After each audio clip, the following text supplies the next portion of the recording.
I'm Catherine Brody. I'm currently standing in front of a van that was recently stolen. During last year's spring break, this seemingly peaceful neighborhood on Marshall Street experienced a theft at House 609. A silver Chrysler van owned by sophomore Sophia Youngdahl's family was stolen late at night. Mr. Youngdahl awoke Saturday morning, went outside, and realized the van was missing. It's just kind of disbelief. I just couldn't believe that. I thought perhaps we had moved it or something, so I walked up and down the street looking for it. And it wasn't there.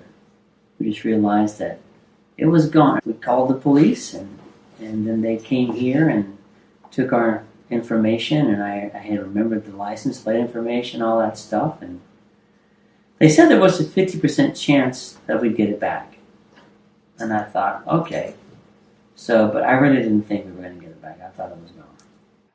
A few hours later, sophomore Sophia Youngdahl learned from her father what had happened. Let me see, it was around 9 o'clock, and I went upstairs, and my parents were talking, and I was like, hey, what's going on? They were both at the window. They said, oh, our car's gone. And at first we all thought it was a practical joke, but then, it was stolen, so it was pretty interesting. Yeah. Then we went to a Waffle House, and that was my morning, the day our van got stolen. I thought it would be a much bigger deal than it actually was. 5 days later, Michael Dunn went to make amends with his girlfriend, but she knew he was driving a stolen vehicle and called the cops. They arrested him and confiscated the van in her backyard. The police notified the Youngdahls that their van had been found. We get a call. My wife gets a call that said that the van has been found in Florence, Kentucky. And we went, okay.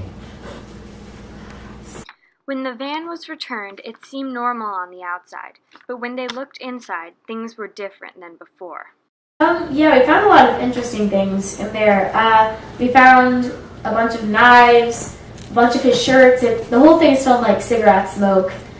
We found a homemade tattoo gun, which was very interesting. We found his journal, which is really cool, actually. Told all about him and told about his quest to find God. After everything had happened, Scott was asked to testify at the convict's trial. The testimony they took of mine to determine that if the judge determined there was enough evidence to take this to a grand jury trial, and of course he did. And the defendant didn't say a word. His defense attorney didn't say anything in his defense. After the experience, Sophia Youngdahl recalls how she felt.